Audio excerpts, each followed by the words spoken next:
Uma outra curiosidade é que a Bíblia foi escrita num período de 1500 anos por cerca de 40 autores de diferentes profissões. Desde Pedro, um pescador, a Paulo, um doutor da lei, Davi, um pastor de ovelhas e depois rei em Israel, Salomão, o homem mais sábio do mundo, Moisés, o grande legislador e tantos outros autores.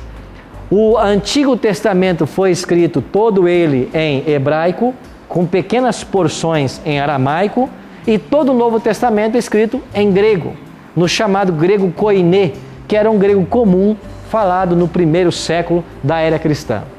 Hoje nós não temos mais os originais da Bíblia. Quando eu digo original, eu quero dizer autógrafo. O que é autógrafo?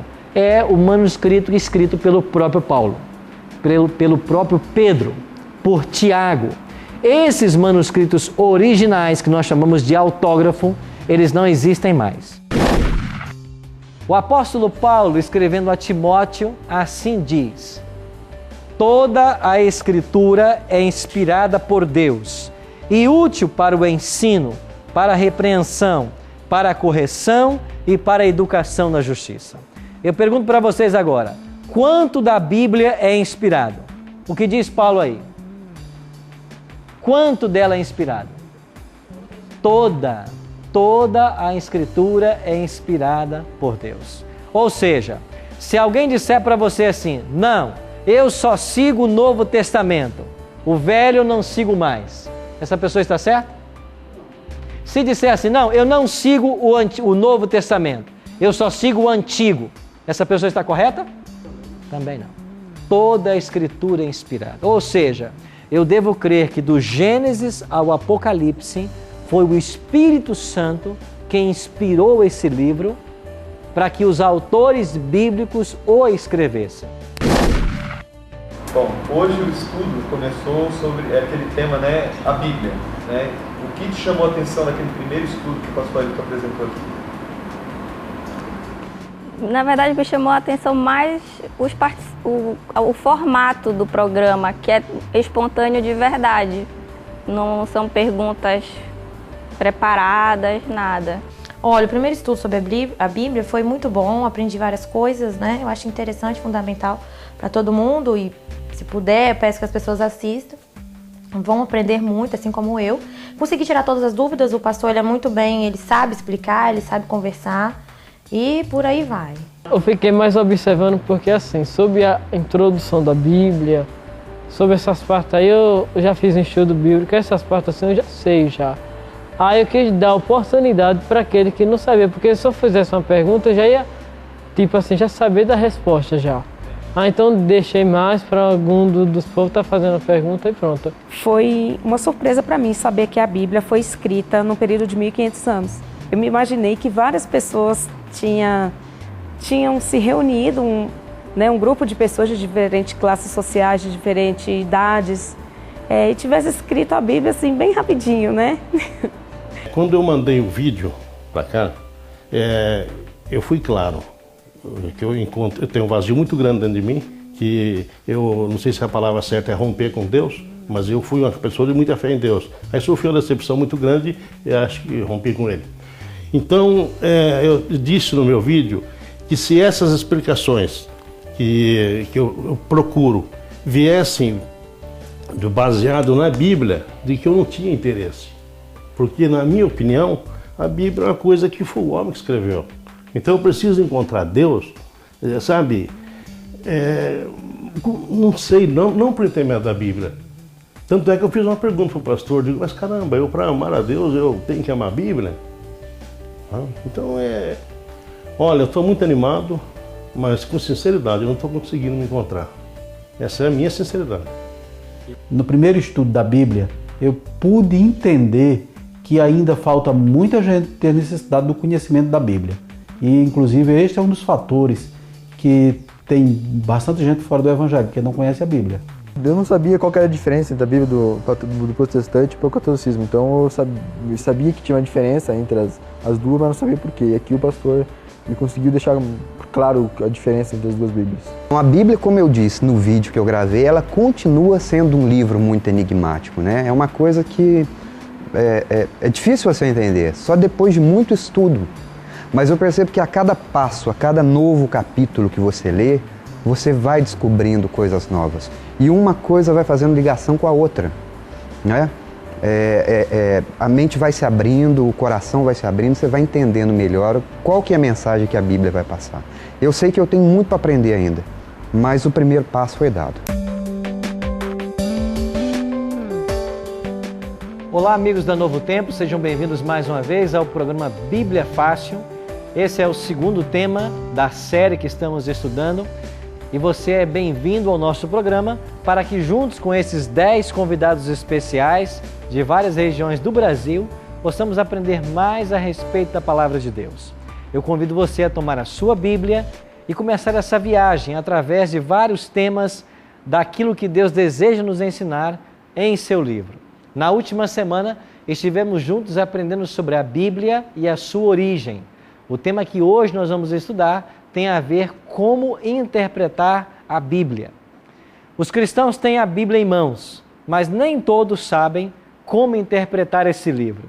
E a questão da interpretação é hoje um problema muito sério, porque quando cada um quer interpretar do seu jeito, isso dá razão para se criar vários movimentos religiosos. Mas existem regras normativas para se estudar a Bíblia? Existe. E agora vamos aprender algumas delas. Todos aqui já estamos prontos, já passamos hoje por uma caminhada muito gostosa. Alguns não acordaram para caminhar, né, Marcelo? Mas amanhã vamos fazer isso. Outros já caminhamos, já tomamos um bom desejum e já estamos prontos para mais um estudo da Palavra de Deus. Como é o nosso hábito, nós nunca começamos a estudar esse livro sem antes orar. Então eu queria convidar vocês e você que está em casa para que nós orássemos a Deus por iluminação no estudo da palavra dele. Oremos. Bondoso Deus e Pai, estamos reunidos mais uma vez em torno da tua palavra. Abençoa-nos agora no estudo da mesma e que nós possamos entender a tua vontade para a nossa vida e que o teu Espírito nos fortaleça e nos dê disposição para fazer a tua vontade. Te oramos em nome de Cristo. Amém. Pois bem, estamos todos com nossas Bíblias nas mãos e o tema que agora vamos estudar fala sobre como estudar a Bíblia.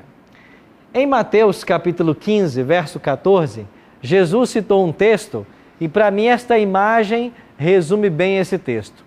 Jesus diz assim: se um cego guiar outro cego, ambos cairão no barranco.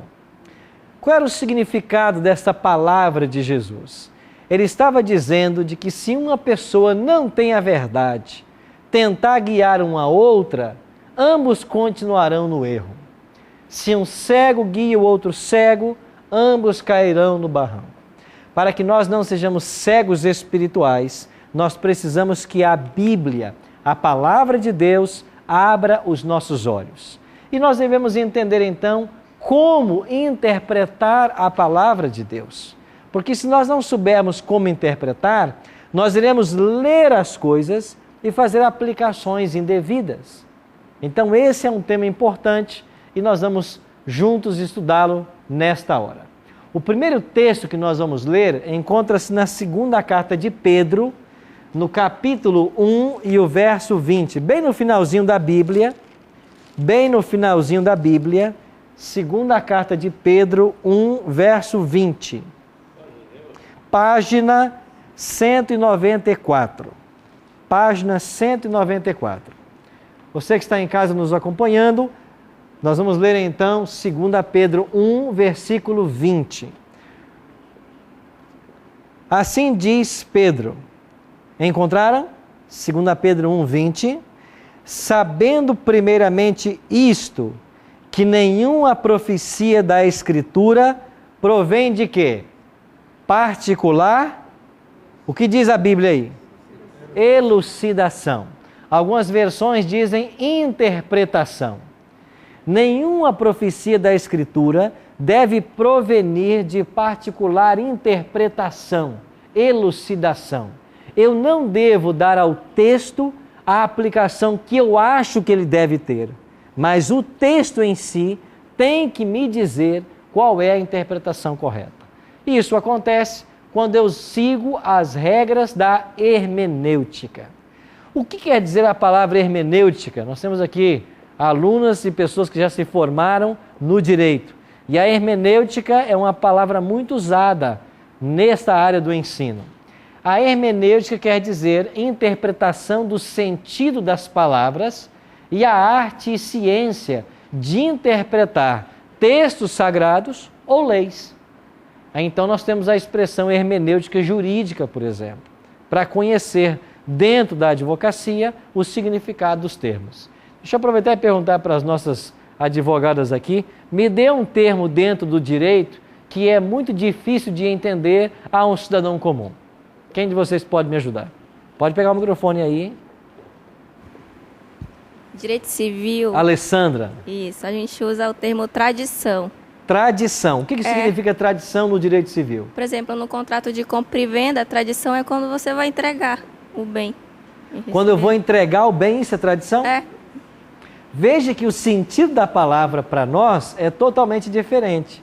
Porque o conceito popular da palavra tradição é o quê? O que é tradição? Me ajuda aí, Guido. Tradição, cultura. Cultura, né? É. Uma prática que se Uma passa. prática cultural.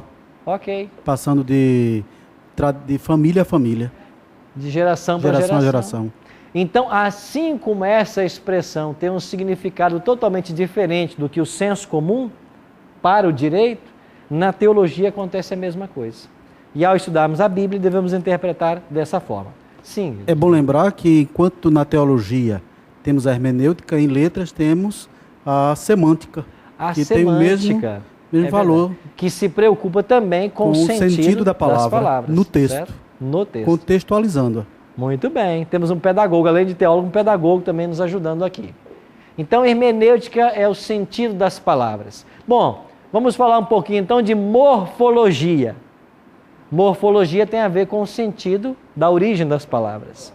Então, a palavra hermenêutica, ela é buscada na cultura grega, porque Hermes era, segundo a mitologia grega, aquele deus filho de Zeus que possuía uma sandália com asas. Isso falava da velocidade. Então, na mitologia grega, Hermes tornou-se o deus mensageiro, aquele que levava a mensagem de um deus para o outro. Ele também tinha uma segunda atribuição, que era conduzir os homens ao mundo dos mortos. Mas isso é mitologia grega. Vamos ficar com esse sentido aqui, dele ser o mensageiro entre os deuses. Daí vem a expressão hermenêutica, que é tornar clara a mensagem de um emissor para um receptor. Então, nós temos que entender um pouquinho das leis da hermenêutica. Agora, o próprio Cristo, ele praticou a hermenêutica. Vamos descobrir como que Jesus interpretava a Bíblia? Vamos para o Evangelho de Lucas, capítulo 24, verso 27. Volte um pouquinho na sua Bíblia, na página 76 do Novo Testamento. Então, bem no finalzinho da Bíblia, mais para o final da Bíblia. Página 76. Lucas 24, verso 27. Todos encontraram? Você em casa que nos acompanha, vamos ver como que Jesus interpretava a Bíblia. E Lucas 24, 27 nos dá uma ideia de como ele fazia. O texto diz assim: e começando por Moisés, discorrendo por todos os profetas, expunha-lhes o que ao seu respeito constava em todas as Escrituras. Veja, Lucas 24, 27 está falando de um estudo bíblico que Jesus deu para 2 discípulos no caminho de Emaús. Qual é o contexto da passagem? Cristo havia sido crucificado e os discípulos estavam voltando para casa decepcionados pela morte do Cristo, em que eles haviam depositado suas esperanças. E Cristo havia ressuscitado e eles não sabiam. Então Cristo colocou-se no caminho ao lado deles, enquanto eles iam para Emaús, a cidade deles, e Jesus começou a dar um estudo bíblico para eles. E qual foi a estratégia, a metodologia que Jesus usou? Diz o Evangelho, começando por Moisés. Por que Moisés? Porque Moisés escreveu os primeiros 5 livros da Bíblia, o Pentateuco. Começando por Moisés, discorrendo por todos os profetas, expunha-lhes o que ao seu respeito constava nas Escrituras. Então, qual é a primeira regra que eu aprendo com o próprio Cristo? Quando eu quero estudar um tema, eu não posso ficar restrito a uma passagem, a um livro da Bíblia. Eu tenho que buscar esse tema em toda a Bíblia. A isso nós chamamos de estudo temático. Eu elejo um tema e vou descobrir o que toda a Bíblia diz sobre aquele tema. Então nós, nessas 2 primeiras semanas, estamos lançando o fundamento para aquilo que vai acontecer nas próximas semanas. Nós vamos pegar temas da Bíblia, como por exemplo, perdão, a morte, salvação, e vamos ao longo de vários livros da Bíblia descobrir o que ela ensina sobre esse assunto. Então a primeira regra é, eu tenho que olhar o que a Bíblia ensina sobre o tema. Se eu quero entender um assunto biblicamente, eu não posso ficar restrito a um verso, a um capítulo ou a um livro. Eu tenho que investigar na palavra de Deus. Está claro isso para vocês? Então vamos avançar com o nosso estudo. Qual foi a conclusão que chegou o eunuco em seu diálogo com Felipe? Atos 8:30. Nós vamos estudar aqui, é para frente um pouquinho na sua Bíblia. Nós estamos em João, basta ir para o próximo livro, no capítulo 8 e o versículo 30. Vamos aqui entender o que está acontecendo aqui. Felipe era um dos discípulos de Cristo. E esse foi dar um estudo bíblico para o eunuco. Eunuco é uma função que era exercida nos tempos bíblicos. Eunuco era uma pessoa que estava geralmente junto à realeza para os servir. Então esse eunuco estava fazendo uma viagem e o texto diz que ele começou a ler a Bíblia. Vamos ler juntos? Atos 8, 30 e também o 31.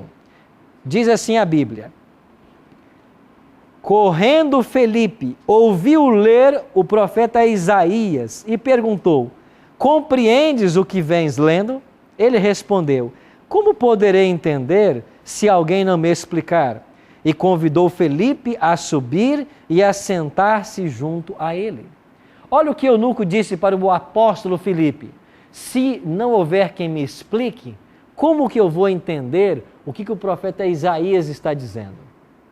Veja você que Isaías é um livro do Velho Testamento. Aqui nós estamos no Novo Testamento. Então o Novo Testamento usava o Velho Testamento. E agora Felipe começou a ensinar para o eunuco o que o profeta Isaías queria dizer com aquelas palavras. Então nós, para aprendermos da Bíblia, precisamos de ajuda. Precisamos de alguém que nos oriente. E é por isso que estamos aqui. Então você aprende da Bíblia para ensinar outras pessoas. E nós vamos passando de um para o outro, para que o ensino da palavra de Deus alcance a maior quantidade possível de pessoas. Esse é o desejo de Deus para todos nós. Que disse Pedro sobre os escritos de Paulo? Aqui nós temos 2 apóstolos. E sabe que Pedro disse algo muito interessante sobre o que Paulo escreveu. Vamos ler? 2 Pedro 3, 15 e 16. Vamos para frente um pouquinho, bem mais para o final da Bíblia. E a segunda carta de Pedro, capítulo 3, versos 15 e 16, na página 195. Página 195. 2 Pedro, capítulo 3, verso 15 e 16. Pedro escreveu assim: e tende por salvação e longanimidade de nosso Senhor, como igualmente o nosso amado irmão Paulo vos escreveu, segundo a sabedoria que lhe foi dada, ao falar acerca desses assuntos, como de fato costuma fazer em todas as suas epístolas, nas quais há certas coisas o quê? Difíceis de entender. Você tem aqui o apóstolo Pedro dizendo que Paulo escrevia certas coisas difíceis de entender. E é verdade. Quando você toma, por exemplo, a carta que Paulo escreveu à igreja em Roma, aos romanos, Paulo tem ali um tratado teológico. Não é tão fácil entender Romanos. Então existem algumas porções da Bíblia que nós só conseguimos entender com a ajuda de alguém para nos instruir. E quem vai instruir deve entender essas regras de hermenêutica para facilitar o aprendizado das pessoas. Porque se não for assim, vai ficar complicado o aprendizado. Um outro detalhe. Sim, Ingrid. Eu entendi, né? Mas a questão assim, vamos supor, eu sou jovem, que nunca fui em igreja, que nunca debati nada, que não conheço nada. Pego a Bíblia pela primeira vez. O senhor acabou de falar que a Bíblia ela não é clara. A gente precisa de alguém para estar nos orientando a entender melhor. Então quer dizer que a Bíblia vamos supor, não é de fácil entendimento. Se eu pego agora, vou ler aqui, eu não vou entender. E aí, eu vou ter que ir atrás de uma igreja? A pessoa que não é de igreja, ela vai pensar assim, vou ter que ir atrás de uma igreja, procurar um pastor para conseguir entender a Bíblia. E aí, como é que fica essa relação? Sim, é boa a sua pergunta. O que de fato a gente quer dizer é que há porções da Bíblia que são mais difíceis de se entender do que outras. Para quem está começando o estudo da Bíblia, a indicação nossa é que comece, por exemplo, pelos evangelhos. Você pega Mateus, Marcos, Lucas e João, que são os 4 evangelistas, você vai perceber que o conteúdo básico dos evangelhos são histórias. Então você lê assim, Jesus foi até um tanque e lá ele encontrou um paralítico e ele curou o paralítico. Bom, a história quer dizer isso mesmo. Jesus estava entrando em Naim e saía uma cerimônia fúnebre e Jesus ressuscitou o garoto. A história quer dizer isso mesmo. Então é a história, é simples, eu leio e entendo. Então há porções da Bíblia que são fáceis de entender. Há outras porções que são mais difíceis. Para essas mais difíceis, precisamos de um instrutor. Então qual é o conselho para você que quer aprender mais e mais da Bíblia? Comece pelos evangelhos. Comece pelas partes simples. Nós devemos buscar interpretar a Bíblia do mais fácil para o mais complicado, do mais simples para aquilo que necessita mais de estudo e mais de atenção. Mas a Bíblia é um livro extraordinário, por quê? Porque uma criança pega a Bíblia para ler e tem coisas que ele entende. Um doutor pega a Bíblia para ler e tem coisas que ele não entende. Ou seja, a Bíblia ao mesmo tempo é um livro simples e ao mesmo tempo é um livro complexo. Ao mesmo tempo, qualquer criança entende sua mensagem e ao mesmo tempo eu preciso me dedicar e estudar como um garimpeiro cava fundo para encontrar as riquezas. Ademar. Pastor, a Bíblia, conforme está comentado, ela é complicada. Existem porções que são mais complicadas. Para mim é super complicado. Eu quero fazer uma pergunta. Sim. Para mim, amar a Deus, sabe? Ter Deus no coração, eu tenho necessidade de um conhecimento pela Bíblia? Conhecer a Bíblia realmente? Muito boa a sua pergunta. Certo. Para nós amarmos a Deus, temos que conhecer a Bíblia? Não. Por que não? Porque Deus ele não se revela apenas através da Bíblia. Deus tem outras formas de revelação. Nós iremos aprender num estudo daqui a alguns dias de que Deus se revela pela Bíblia, mas, por exemplo, pela natureza. Então, há pessoas que nunca tiveram contato com a Bíblia, mas no convívio com a natureza, descobriram de que o nosso Deus é um Deus de amor, que ama suas criaturas. E elas aprendem a amar a Deus pela revelação geral da natureza. Então, não é que seja necessário, mas o contato com a Bíblia, ele é essencial, porque ele pode aprofundar o meu relacionamento com Deus, na medida que eu entendo de onde eu vim, quem eu sou, por que eu estou aqui e para onde eu vou. Então, as perguntas existenciais que a filosofia busca responder, a Bíblia me ajuda com elas. E quando eu tenho resposta para essas perguntas, quando eu conheço a história sagrada, os atos de Deus no passado, eu vou tendo a minha visão de Deus sendo ampliada. Então, nesse aspecto é vantajoso conhecer, mas não quer dizer que quem não conhece a Bíblia não possa amar a Deus. Marcelo. Pastor, por que algumas igrejas tradicionais que se dizem cristãs não utilizam a Bíblia nos seus rituais? e nem sugere que os seus fiéis a leiam. Seria, por acaso, para fazer com que eles evitem de ver que estão fora da verdade? A sua pergunta e colocação é muito boa. De fato, parece ser muito incongruente de que uma igreja que se diz cristã não tem a Bíblia como sua base, para a sua autoridade, para a sua doutrina, para o seu credo. Mas na semana passada, no programa, eu disse para vocês de que a Bíblia ela está sendo atacada. E o ataque hoje não é de rejeitá-la completamente, mas o ataque que a gente vivencia no mundo religioso hoje é de ser seletista. Então, eu pego da Bíblia o que me interessa e não uso o que não me interessa. Então, o que é que você mencionou é uma realidade hoje. Há igrejas que se preocupam apenas com uma porção determinada da Bíblia e ignoram o demais. Olha, nós estamos sendo incongruentes.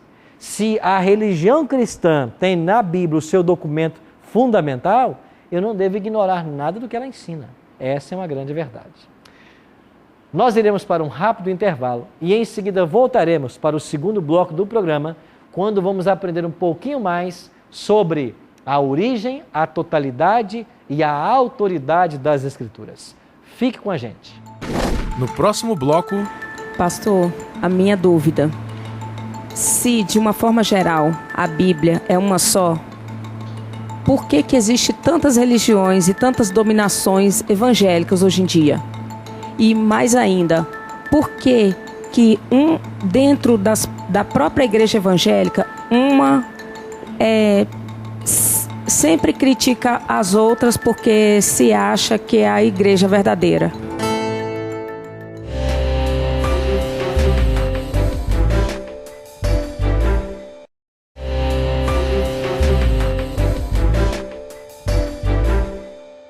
Ok, amigos, estamos de volta no programa Bíblia Fácil, em nossa segunda semana da segunda temporada, estudando a respeito da Bíblia e como interpretá-la.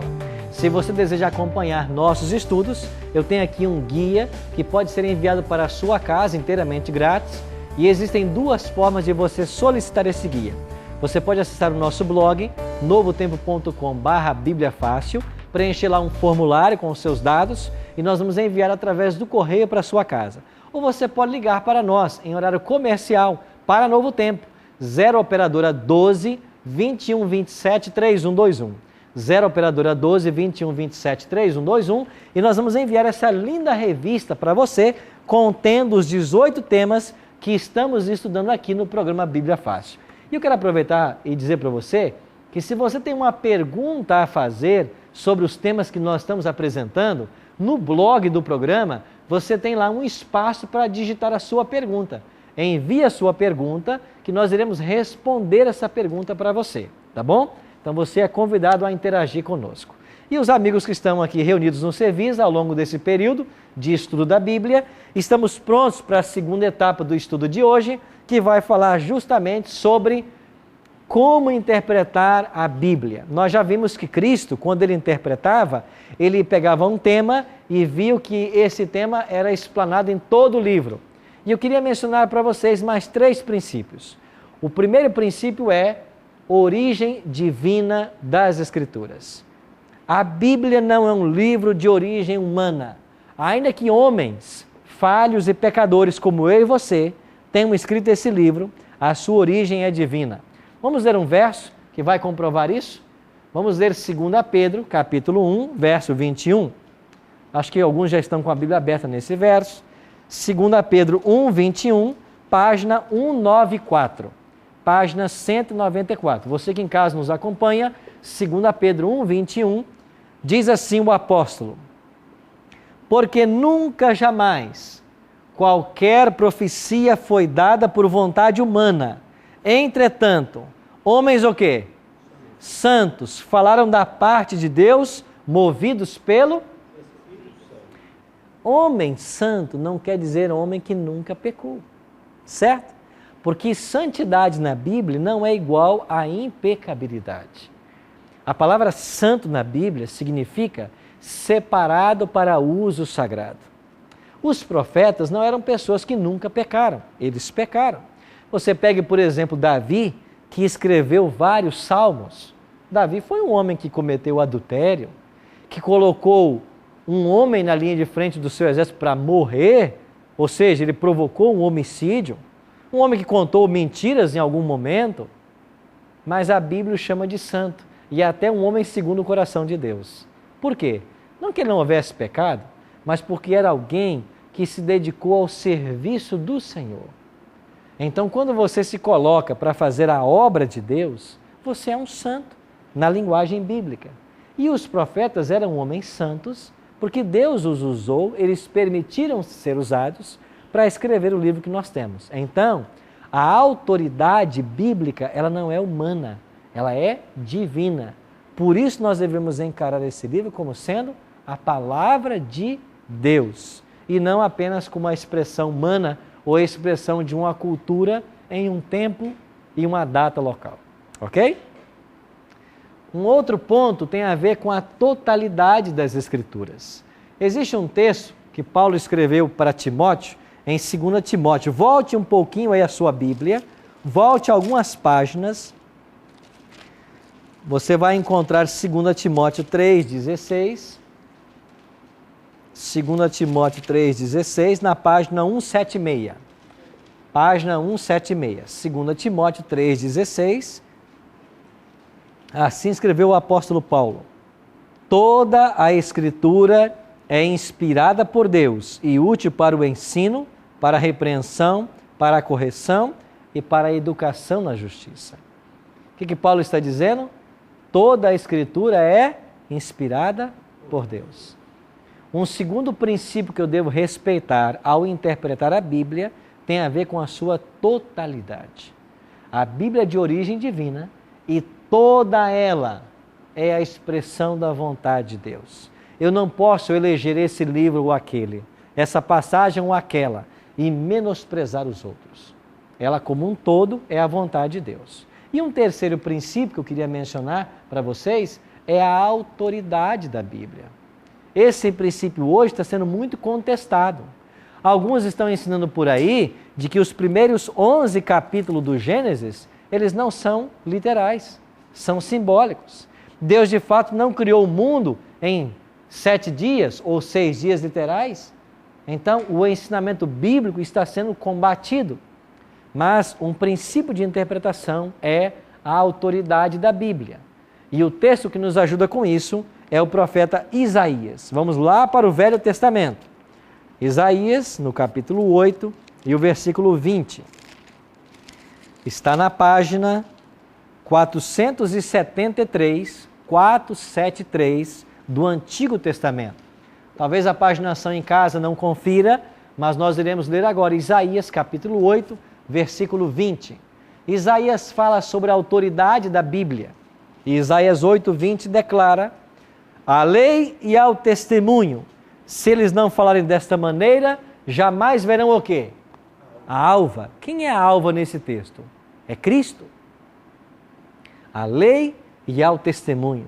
Se nós não falarmos de acordo com a lei e o testemunho, nós não veremos a Cristo. Agora, por que lei e testemunho? Porque lei era a expressão usada para os livros de Moisés.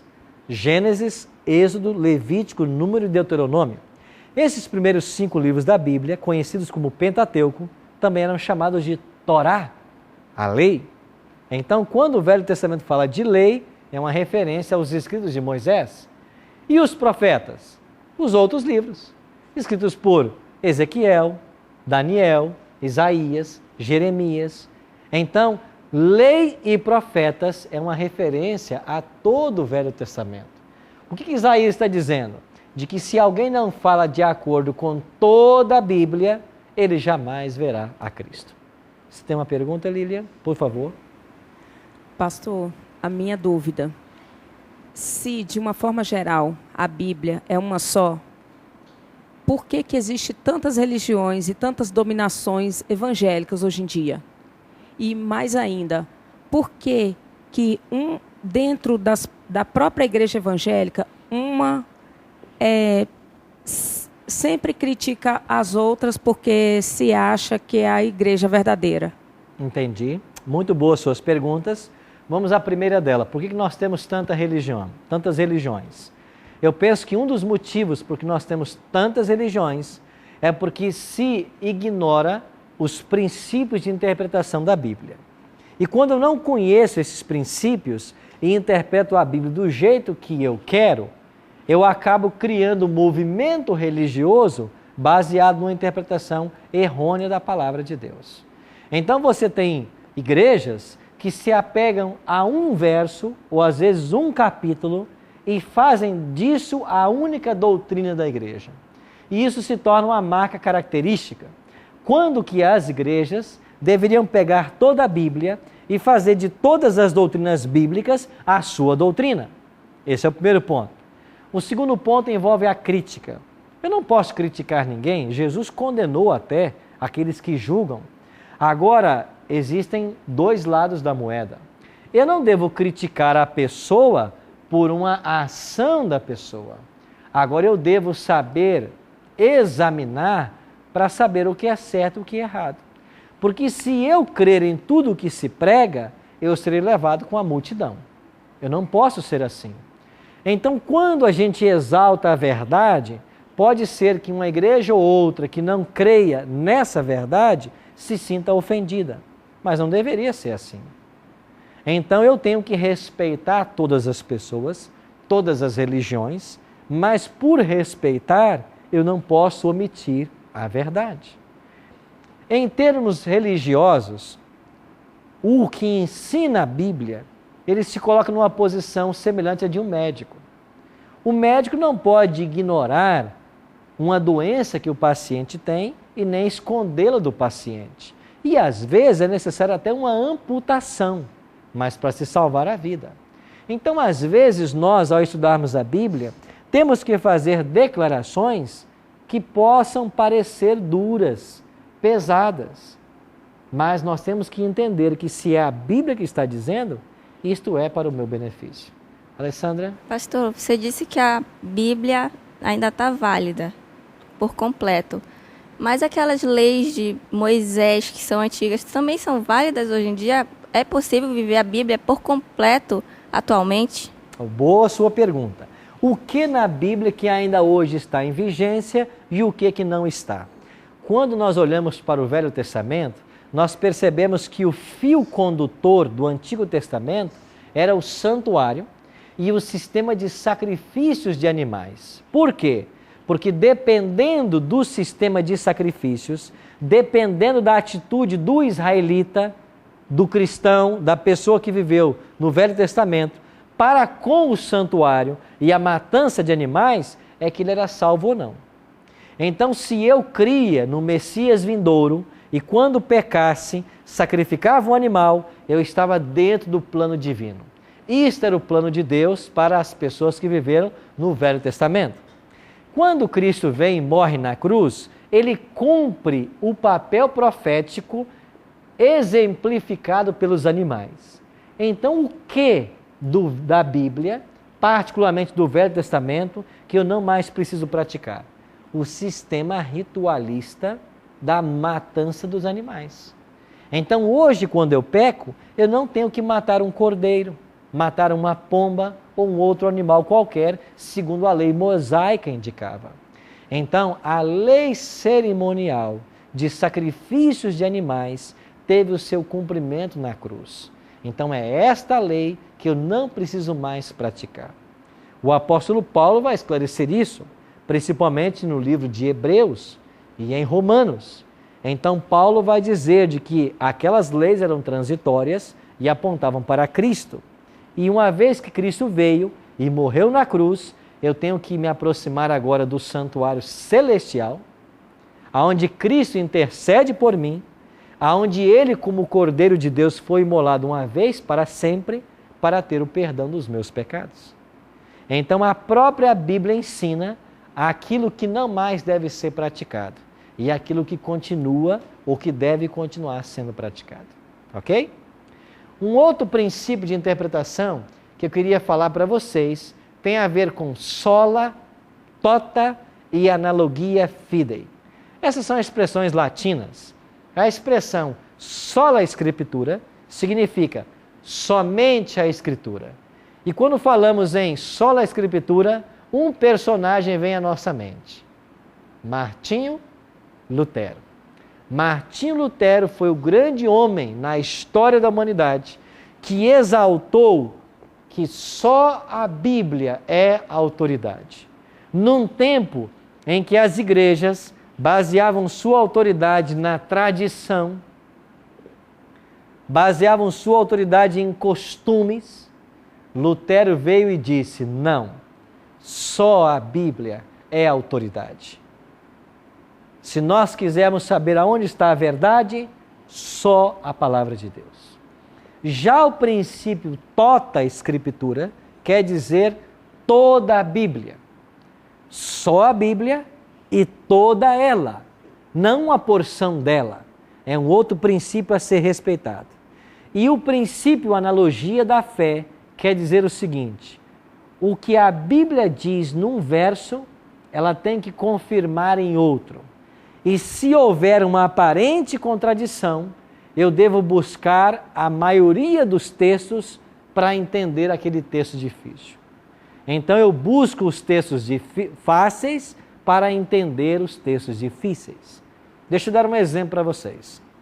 Algumas pessoas, quando leem a parábola que Cristo contou sobre o rico e Lázaro, querem dizer de que existe um céu e um inferno físico, porque Lázaro estava num local e o rico no outro, e eles conversavam entre si, e dizem que esse texto é base para a crença na existência do inferno como lugar físico. Bom, a Bíblia não ensina que existe inferno como um local físico. Para a Bíblia, inferno é a própria sepultura. Então, como que eu devo entender essa passagem, essa parábola do rico e Lázaro? Eu tenho que entendê-la no contexto da analogia da fé. Se toda a Bíblia me ensina que não há inferno, então a parábola não está ensinando que existe inferno. Mas o que então ensina a parábola? A parábola ensina que essa era uma história conhecida nos tempos de Cristo e de que os judeus tinham privilégios, como o rico tinha, mas é Lázaro, o pobre, o mendigo, quem se salvou. Jesus contou essa história para dizer que a nação judaica, que era rica porque tinha o conhecimento, poderia se perder, enquanto que Lázaro, que era o mendigo, que não tinha conhecimento, poderia se salvar. Essa era a moral da história. Então é um texto difícil de se entender, mas eu tenho que entendê-lo à luz da analogia da fé. Ou seja, se toda a Bíblia não ensina que existe inferno, esse texto que parece dizer que existe, de fato não está dizendo isso. É isso que quer dizer o princípio, a analogia da fé. Então, se nós temos esses princípios em mente, isso facilita o estudo da palavra de Deus. A Bíblia é de origem divina. Deus é o seu autor, ainda que ela possua homens como escritores. A Bíblia é a autoridade máxima. Só ela é a autoridade. E toda ela é a autoridade. Então, quando eu faço da Bíblia a minha única regra de fé e prática, eu vou descobrir nela a vontade de Deus. Então, hoje nós temos milhares de religiões. Por quê? Porque nós ignoramos estes princípios da palavra de Deus. E talvez você que nos assiste em casa já se perguntou, como foi perguntado no programa de hoje, por que tantas religiões? É porque nós estamos ignorando porções da Bíblia, porque nós estamos ignorando a autoridade dela, a totalidade dela e o consenso dela. Então, se eu tenho a Bíblia como a minha única regra de fé e prática, se ela é a única autoridade para mim, se toda ela é autoridade para mim, eu vou descobrir a vontade de Deus para a minha vida. E a partir da nossa próxima semana, do estudo 3, nós vamos começar a entrar em temas da Bíblia.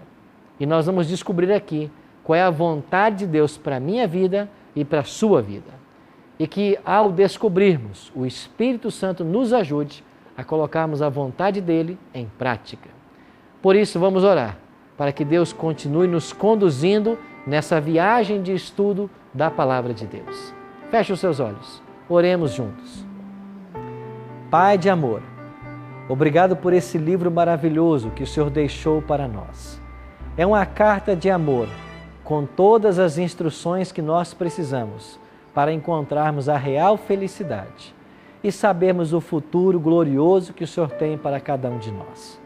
Abençoa-nos a todos, todas as vezes que pararmos, que reservarmos tempo para o estudo da Tua Palavra. É a nossa oração, em nome e por amor de Jesus. Amém.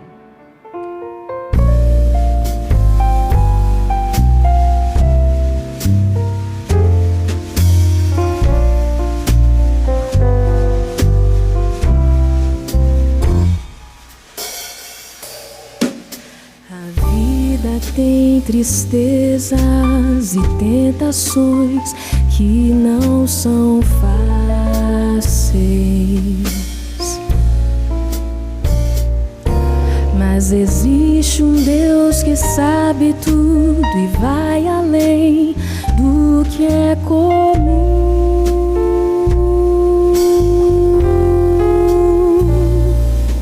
Só há um meio de vencer, o meio é Cristo.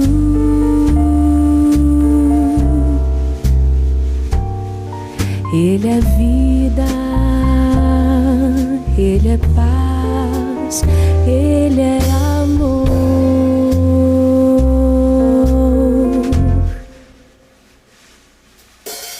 Há motivos para desistir que não são simples,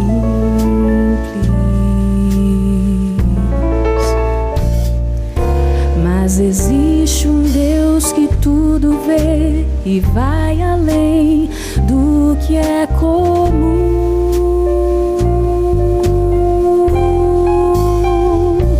Só há um meio de vencer, o meio é Cristo.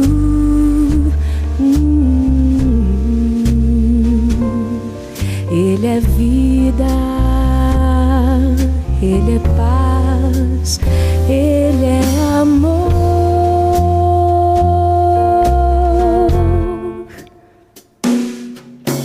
Nele a vida é cheia de alegria, a paz eterna no viver, o amor que move a minha vida, a vida que me faz viver.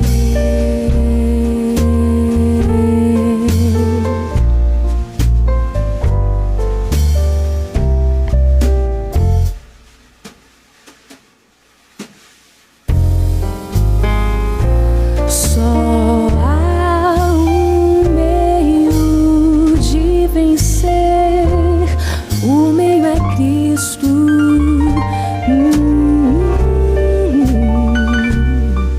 Ele é vida, Ele é paz, Ele é amor.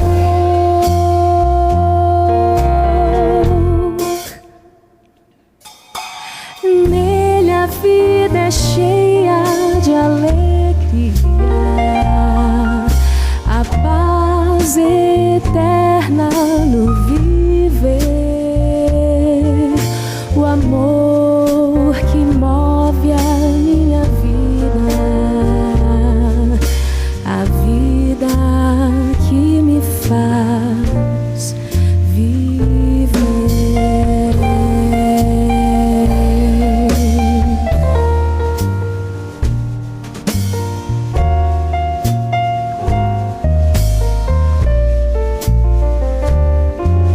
O amor que move a minha vida,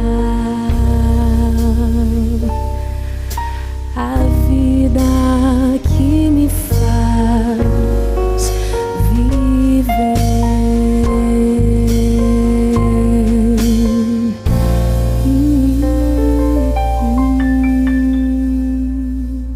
Obrigado, amigo, você que esteve sintonizado conosco no programa Bíblia Fácil. Na semana que vem, estaremos juntos mais uma vez para o estudo de número 3 e você é o nosso convidado.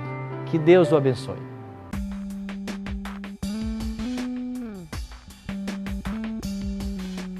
Você Você também sabia que tinha aquelas regras de interpretação lá que foram mencionadas no segundo estudo? Não sabia, porque, como eu falei, o padre, muitas vezes vou para missa lá, a missa é mais focada, tem a primeira leitura, segunda leitura, tem o salmo, tem o evangelho, então muito pouco assim, é reduzido, entendeu? Tem temas assim que a igreja impõe, né? Não é você que vai buscar e você vai atrás. Então, muitas vezes ali é um estudo semanal, você vai na missa estudar, mas não tem um tema, não tem uma sequência, entendeu? Até tem, né? Cronológico, mas sempre vai repetindo, assim, não é uma coisa mais profunda. Sobre o segundo tema, é muito esclarecedor também, uma prévia disso que a gente vai passar aqui durante essas semanas. Eu já fui adventista desde novinha, então assim, eu não tenho tantas dúvidas porque eu cresci na igreja, né? Então assim, muitas dúvidas que os meus colegas têm, eu não tenho porque eu sempre vivi nesse meio, né? Sempre ouvi até mesmo o pastor Arilton pregar na minha igreja. Então assim, a gente sempre aprende um pouco mais, é bom por isso, tá? Mas sanei algumas dúvidas sim que eu tinha. No segundo estudo de como estudar a Bíblia, não ficou dúvida também, porque por eu ser pastor, eu tive que passar por um processo de formação teológica e veio a somar. Eu acredito que esse formato do programa, ele é simples e fácil e prático, como ele mesmo diz. A praticidade torna muito melhor a compreensão do estudo da Bíblia. Isso aí reafirma algumas coisas que eu tenho visto ultimamente na mídia, na televisão.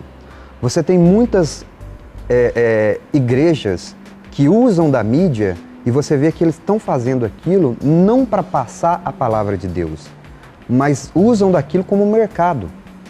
E até tem uma passagem na Bíblia que Jesus ele bate com o chicote nas pessoas que estavam comercializando ali no templo. E hoje o que a gente tem visto é justamente isso. São pastores e igrejas aí que estão usando da mídia, do espaço que eles poderiam falar de Deus e passar a mensagem realmente de Deus às pessoas, ao coração das pessoas, eles estão usando para outras coisas. E essa questão da interpretação da Bíblia, ela foi justamente válida para mostrar que as igrejas, elas estão utilizando apenas de algumas passagens, apenas de algumas partes que importam da Bíblia, elas estão usando isso para o próprio benefício. Então estão deixando de lado realmente o princípio da Bíblia, que é a salvação do homem, que é a salvação do ser humano. No próximo programa... Se nós temos um pai agressivo, se o nosso pai é um pai crítico, essa será a ideia que vamos desenvolver de Deus. Se, por outro lado, a nossa imagem de um pai é de alguém amigo, presente, protetor, cuidador, estas serão as imagens que nós formaremos sobre Deus.